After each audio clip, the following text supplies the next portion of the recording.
BLE booth level agents ಅಂದರೆ ನಮ್ಮ ವಿಧಾನಸಭಾ ಕ್ಷೇತ್ರದ ಬೂತ್ ಅಂತಂದ್ರೆ ಅದು ಪ್ರಜಾಪ್ರಭುತ್ವದ ಒಂದು ಅಡಿಗಲ್ಲು. ಅಲ್ಲೇ ನಮ್ಮಲ್ಲಿ ಎಂಥ ಪ್ರಜಾಪ್ರಭುತ್ವದ ಏನೇ ಒಂದು ಕಾರ್ಯಕ್ರಮ ಅಂದರೆ ಓಟ್ ಹಾಕೋದ್ರಿಂದ ನಮ್ಮ ಪ್ರಜಾಪ್ರಭುತ್ವ ಅಡಿಗಲ್ಲಿಂದ ಶುರುವಾಗುತ್ತೆ.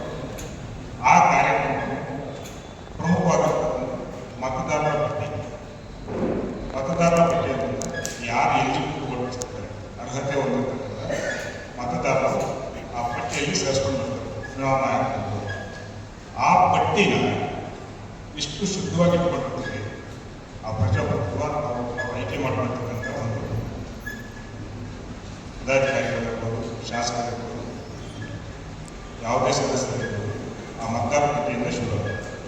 ಆ ಒಂದು ಮತದಾರರ ಪಟ್ಟಿಯಿಂದ ಪರಿಷ್ಕರಣೆ ಮಾಡತಕ್ಕಂಥ ಒಂದು ಕಾರ್ಯಕ್ರಮ ಸರ್ಕಾರದವರು ಮಾಡ್ತಾರೆ ಚುನಾವಣೆ. ಆ ಕಾರ್ಯಕ್ರಮಕ್ಕೆ ನಾವು ಇದನ್ನು ಪ್ರಿಪ್ರೇಷನ್ ಮಾಡಬೇಕು. ಯಾವ ಥರ ಮತದಾರರ ಪಟ್ಟಿಯನ್ನು ಪರಿಷ್ಕರಣೆ ಮಾಡಬೇಕು, ನಾವು ಬೂತಲ್ಲಿ ಕೂಡ ನಮ್ಮ JDS ಪಕ್ಷದಿಂದ ನಮ್ಮ ಯಾವ ರೀತಿ ಮಾಡಬೇಕು ಅನ್ನೋ ಒಂದು ಕಾರ್ಯಕ್ರಮ ನಿಮಗೆ ಸಲಹೆ ಸೂಚನೆಗಳು ಕೊಡಲಿಕ್ಕೆ ಈ ಕಾರ್ಯಕ್ರಮವನ್ನು ಮಾಡ್ತೀವಿ. ಈ ಕಾರ್ಯಕ್ರಮನ ಉದ್ಘಾಟಿಸಿ ಮತ್ತು ಈ ಕಾರ್ಯಕ್ರಮವನ್ನು ನಡೆಸ್ಕೊಡ್ಲಿಕ್ಕೆ ನಮ್ಮ ರಾಜ್ಯ ವಕ್ತಾರರಾದ ಶ್ರೀ ಪ್ರದೀಪ್ ಕುಮಾರ್ ಸರ್ ಅವರು ಹಾಗೂ ಆಯರ್ ಸರ್ ಅವರು ಹಾಗೂ ವೇದಿಕೆಗೆ ಹಸಿರಾಗಿರ್ತಕ್ಕಂಥ ನಮ್ಮ KGF ವಿಧಾನಸಭಾ ಕ್ಷೇತ್ರದ ಎಲ್ಲ ಹಿರಿಯ ಮುಖಂಡರು ಸ್ವಾಗತವನ್ನು ಬಯಸುತ್ತಾ, ಈ ಕಾರ್ಯಕ್ರಮ ಭಾಳ ಮುಖ್ಯವಾದಂಥ ಕಾರ್ಯಕ್ರಮ. ಯಾಕೆ ಅಂತಂದರೆ ಮುಂದಿನ ದಿನಗಳಲ್ಲಿ 2028ರಲ್ಲಿ MLA ಚುನಾವಣೆ ಬರ್ತಾ ಇದೆ, ಮತ್ತು ನಗರಸಭೆ ಚುನಾವಣೆ ಹಂತದಲ್ಲಿ, ಮತ್ತು ಗ್ರಾಮ ಪಂಚಾಯಿತಿ, ತಾಲೂಕು ಪಂಚಾಯಿತಿ, ಜಿಲ್ಲಾ ಪಂಚಾಯತ್ ಚುನಾವಣೆಗಳು ಬರ್ತಾ ಇದೆ. ಈ ಮತದಾರರ ಪಟ್ಟಿ ಭಾಳ ಮುಖ್ಯ ಪಾತ್ರ ವಹಿಸುತ್ತೆ. ಏನು ನಡೀತದೆ ತಾವೆಲ್ಲ ಪತ್ರಿಕೆಗಳಲ್ಲಿ ಮಾಧ್ಯಮಗಳಲ್ಲಿ ನೋಡ್ತಾ ಇದ್ದಾರೆ. ಸತ್ತೋಗಿರ್ತಕ್ಕಂಥ ಮೃತ ವ್ಯಕ್ತಿಗಳಿರ್ತಕ್ಕಂಥ ವಯಸ್ಸಲ್ಲಿ ಓಟ್ಗಳು ಮಾಡೋದು ನೋಡ್ಬೋದು, ಮತ್ತು ರಿಪೀಟೆಡ್ ವೋಟರ್ಸು ಇಲ್ಲೂ ಇರ್ತಾರೆ, ಇನ್ನೊಂದು ಕ್ಷೇತ್ರದಲ್ಲೇ ಎನ್ರೋಲ್ ಮಾಡಿರ್ತಾರೆ. ಇದನ್ನು ಶುದ್ಧೀಕರಿಸುವಂಥ ಕಾರ್ಯಕ್ರಮ ಚುನಾವಣಾ ಆಯೋಗ ಅಂದ್ಕೊಂಡಿದೆ. ಆದರೆ ಈಗ ನಮ್ಮ ಪಕ್ಷದಿಂದ JDS ಪಕ್ಷದಿಂದ ನಾವು ಅಂಥ ಸಭೆ ಬಂದಾಗ ಈಗ ಏಪ್ರಿಲ್ ಮಾಡಬೇಕು, ಏಪ್ರಿಲ್ 1ನೇ ವಾರದಲ್ಲಿ ಮಾಡಬೇಕು ಅಂತ ಹೇಳ್ಬಿಟ್ಟು ಈಗ ಮಾಹಿತಿ ಇದೆ. ಎಲ್ಲ ಪೂರ್ವ ತಯಾರಿ ನಡೀತಾ ಇದೆ ಚುನಾವಣಾ ಆಯೋಗದಿಂದ. ಇದ್ರ ಬಗ್ಗೆ ನಿಮಗೆಲ್ಲರೂ ನಮ್ಮ ಪಕ್ಷಕ್ಕೆ ಈಗ ನೀವೆಲ್ಲ ಬಂದು ಏನು ಕೆಲಸ ಮಾಡಬೇಕು, ಯಾವ ಥರ ಇದು ಮಾಡಬೇಕು, ಬೂತಲ್ಲಿ ಅಥವಾ ಮತದಾರರ ಪಟ್ಟಿ ಯಾವ ಥರ ಕಲೆಕ್ಟ್ ಮಾಡಬೇಕು, ಅದರಲ್ಲಿ ಯಾವ ಥರ ಇದು ಮಾಡಬೇಕು, ನಮ್ಮ ಜೊತೆ ಒಟ್ಟು BLO ಇರುತ್ತೆ. BLO ಬೂತ್ ಲೆವೆಲ್ ಆಫೀಸರ್ ಇರ್ತಾರೆ, ಚುನಾವಣಾ ಆಯೋಗ ಅವರು ಕೊಡ್ತಾರೆ ನಮಗೆ ಸರ್ಕಾರದಿಂದ. ಅವ್ರ ಜೊತೆ ನಾವು ಅಸಿಸ್ಟ್ ಮಾಡಿಕೊಂಡು ಅದನ್ನು ಮತದಾರರ ಪಟ್ಟಿ ಶುದ್ಧೀಕರಣ ಮಾಡೋದಕ್ಕೆ ನಾವೆಲ್ಲ ಮಾಡ್ಕೊಳ್ಬೇಕಾಗುತ್ತೆ. ಇದ್ರ ಬಗ್ಗೆ ಹೆಚ್ಚಿನ ಮಾಹಿತಿ ನಮ್ಮ ಸಂಪನ್ಮೂಲ ವ್ಯಕ್ತಿಯಾದ ಪ್ರದೀಪ್ ಕುಮಾರ್ ಸರ್ ಮಾಡ್ತಾರೆ. ಈ ಕಾರ್ಯಕ್ರಮ ಇದು ಒಂದು ಇದೆ. ಯಾವುದಕ್ಕೋಸ್ಕರ ಈ ಕಾರ್ಯಕ್ರಮ ನಾವು ನಡೆಸಬೇಕು ಅಂತ ಒಬ್ಬೊಬ್ಬರು ಗೊತ್ತಿರ್ತದೆ. ಇವಾಗ SIR ಅಂತಿಲ್ಲ, ತಮಿಳೇಶ್ವರ ಮ್ಯಾಕ್ಸಿಮಮ್ ತಮಿಳು விஷயத்தில் ஸ்பெஷல் இன்டென்சிவ் ரிவிஷன் அப்படின்னு SIR அப்படின்னு வச்சுக்கலாம். இந்த SIRன்ற விஷயத்தை வந்து கண்டிப்பா ஒவ்வொருத்தருக்கும் தெரிய வேண்டிய விஷயம் இது. இது ஆக்சுவலா வந்து the election commission used to conduct 2004 கரெக்டா கண்டக்ட் பண்ணிருந்தாங்க. எதுக்காக அப்படின்ற விஷயம் உங்களுக்கு கண்டிப்பா தெரிய வேண்டிய வரும். 2004 மேல இஸ் நாட் கண்டக்டட். அந்த எலெக்ஷன் பிறகு கண்டக்ட் பண்ணல.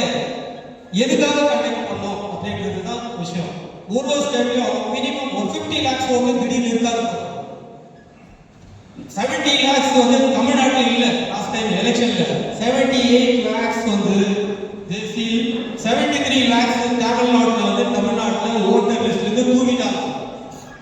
அதுக்கு தான் இந்த ப்ரோகிராம் கவர்மெண்ட் கண்டக்ட்.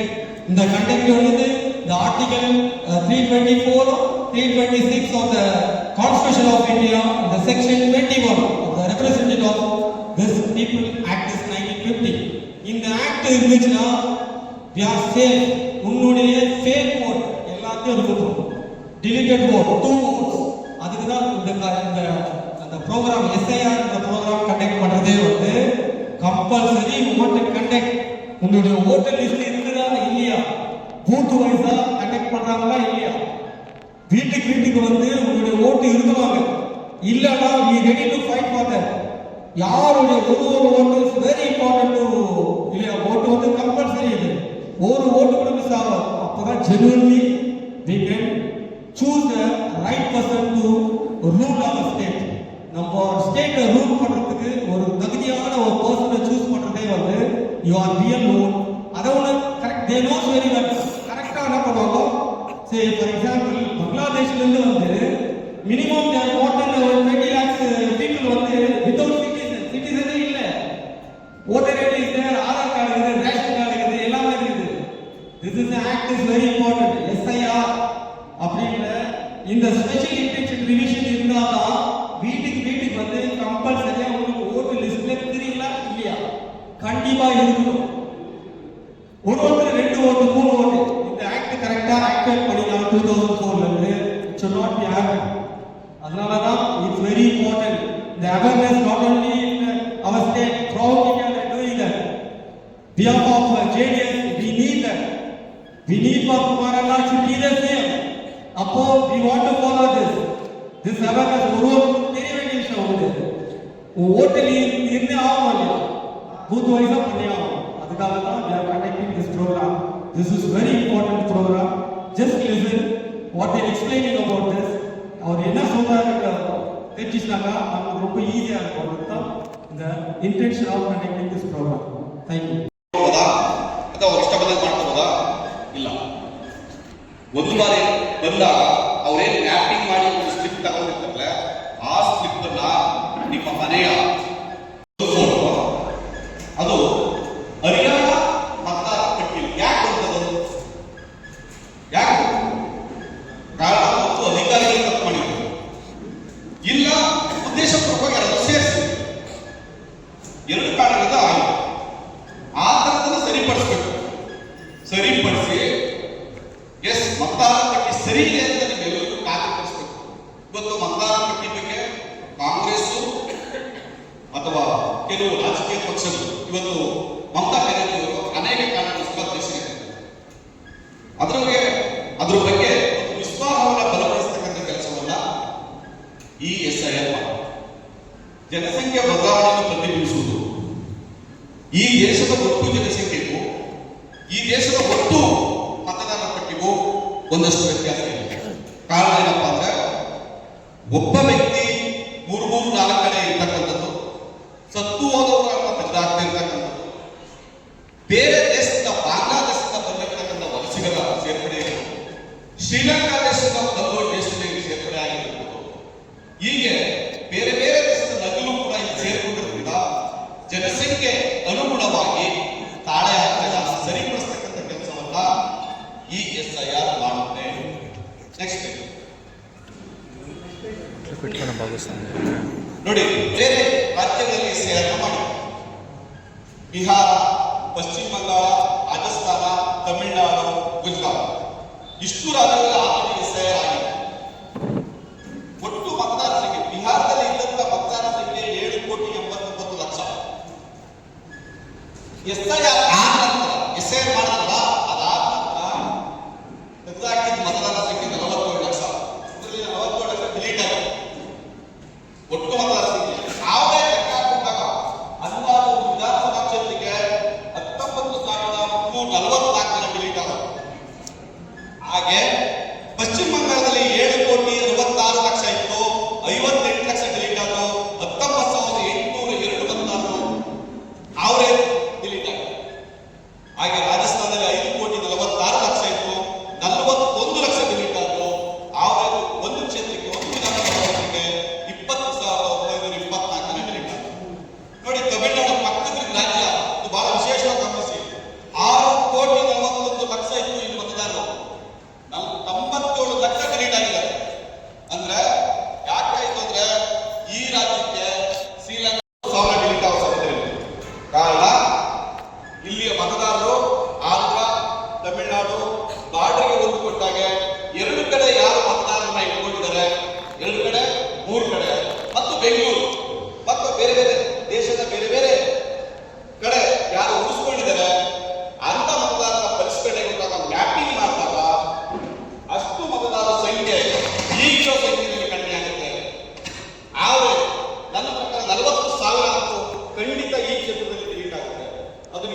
ಏನಪ್ಪಾ ಅಂತಂದ್ರೆ ಮೊದಲನೇದಾಗಿ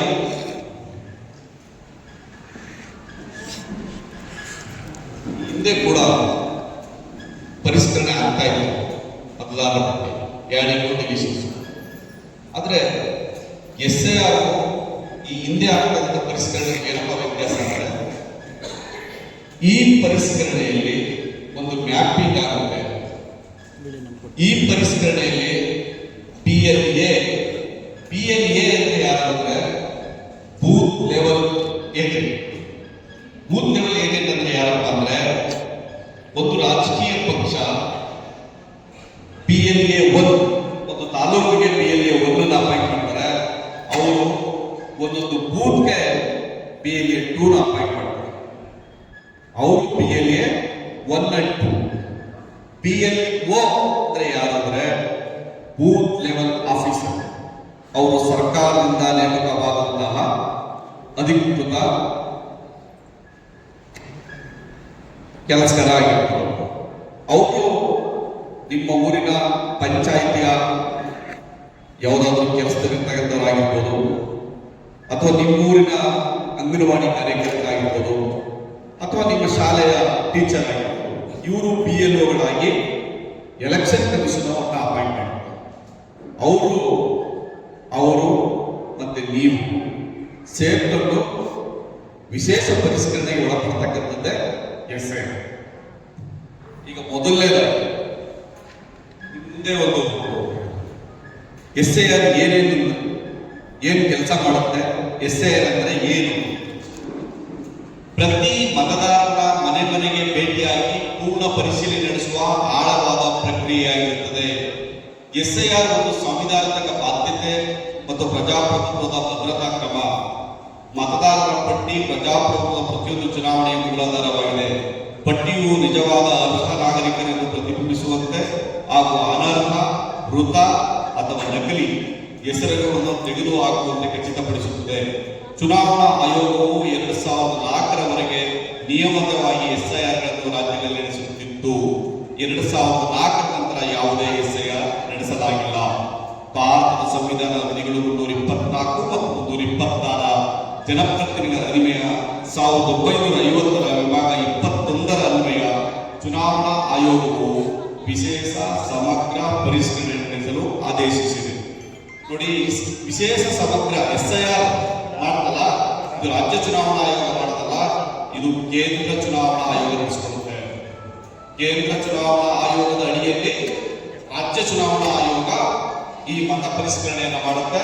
ಆ ಮತ ಪರಿಷ್ಕರಣೆ ಮಾಡುವಾಗ ಆಳವಾದ ಪರಿಶೀಲನೆ, ನಕಲು, ಅನರ್ಹ, ಮೃತ ಇವುಗಳನ್ನ ತೆಗೆದುಹಾಕ್ತಕ್ಕಂಥದ್ದು, ನಿಜವಾದ ಅರ್ಹ ಮತದಾರರನ್ನ ಸೇರ್ಪಡೆಗೊಳಿಸದ ಇದರ ಮೂಲ ಉದ್ದೇಶ.